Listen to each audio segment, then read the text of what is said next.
সালাম আলাইকুম। লাখ টাকার বাগান খায় 1.5 টাকার ছাগলে। আওয়ামী লীগের কিন্তু এই ছাগলে খায় ফেলছে। খেয়াল থাকার কথা যে সরকার পতনের আগে ঘন ঘন দেখা যেত যুবলীগ ছাত্রলীগের নেতারা প্রাইভেট কার নিয়ে বিভিন্ন জায়গাতে ছাগল অপহরণ করতো। খেয়াল আছে তো, তাই না? ঘটনা কিন্তু এখানে সত্য। আবার ইফাদের যে 12 লাখ টাকার ছাগল, না জানি 5 লাখ টাকার ছাগল, ওই ছাগল কাণ্ডের পর পুরো বাংলাদেশ আউড়াই গেছিল। ওই ছাগল কোথায় আছে?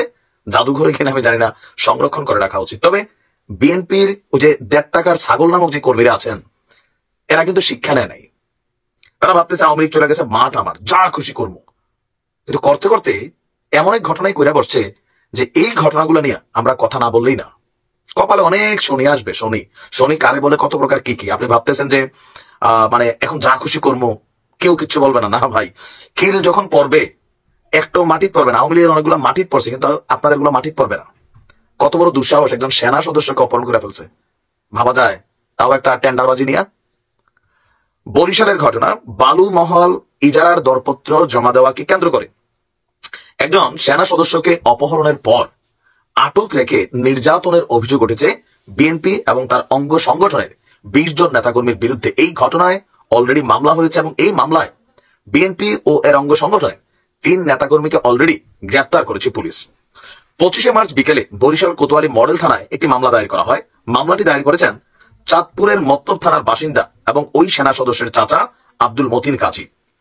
সূত্র বলছে, সোমবার দুপুরে চাচা আব্দুল মতিন কাজীর সঙ্গে বরিশালের জেলা প্রশাসকের কার্যালয়ে ওই সেনা সদস্য বালুমহল ইজারার টেন্ডার জমা দিতে গেলে তাকে অপহরণ করেন বিএনপির নেতাকর্মীরা। আর এই ঘটনায় সোমবার রাতে নগরীর রিচমার্ট আবাসিক হোটেলে অভিযান চালায় পুলিশ এবং সেনাবাহিনী। সেখান থেকে তাকে উদ্ধার করা হয়। তখন হিজলা উপজেলা বিএনপির সদস্য সচিব, বরিশাল জেলা ছাত্রদলের সহসভাপতি সহ 3 জনকে আটক করে পুলিশে তুলে দেয় সেনাবাহিনী। এই তথ্য নিশ্চিত করেছেন কোতোয়ালি মডেল থানার ওসি মিজানুর রহমান।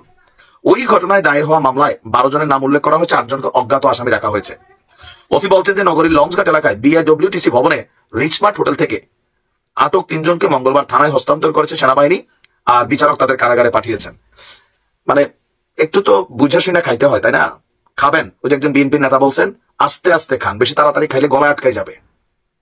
পরিবর্তিত একটা বাংলাদেশ কিন্তু এখন হয়েছে। আজকে দেখছি এক ট্রান্সফরমার চুরি করাতে বিএনপির কতজন নেতাকর্মী আটক।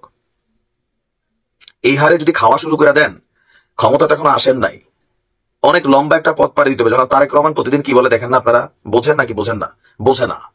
এই 1.5 টাকার ছাগলগুলা প্রত্যেকটা দল রেখায়। জাতীয় নাগরিক পার্টিতেও 1.5 টাকার ছাগল না, ওইখানে 20 টাকার ছাগল দেখা দিচ্ছে অলরেডি, এত তাড়াতাড়ি। আগামীর বাংলাদেশে লুটপাট, চান্দাবাজি, এগুলা কিন্তু বড় একটা ইফেক্ট পড়বে, মনে রাখেন। পুলিশ দিয়ে আপনি সামলাই ফেলবেন, থানায় গেলে মামলা হবে না, হ্যালো অমুক আমার লোক। এই দিন বাংলাদেশে কিন্তু শেষ হয়ে আসছে। আর এই দিন যদি কোন রাজনৈতিক সরকার আবার ফিরে আনে, আওয়ামী লীগের বিপুল মানে বিরোধী দল আওয়ামী লীগ যে কি জিনিস, এটা যারা 15-17 বছর আগে রাজপথে রাজনীতি দেখছেন তারা হয়তো জানেন, অনেকে জানেন না। আর সাথে যোগ হবে জাতীয় নাগরিক পার্টি। আপনি লুটপাট করবেন, অন্যায় করবেন, চান্দাবাজি করবেন, দলের ভাবমূর্তি নষ্ট করবেন, দল আপনারা ছাড় দিবে না। তারেক রহমান কি বলে যে লুটপাটকারী, চান্দাবাজি কতিপয় যারা করে দলের ভাবমূর্তি নষ্ট করছে জনগণের সামনে, এদের বেলা বিএনপি কিন্তু দলীয় ভাবে কোনো ব্যাকআপ আপনাকে দিবে না, লোকালি বাইরে খেবেন। জনগণ এখন কথা বলতে শিখছে, ধোলাই দিয়ে মাইরা ফেলবে। সেনাবাহিনীর সদস্যকে অপহরণ করে ফেলছেন, সাহসের লেভেলটা কোথায়?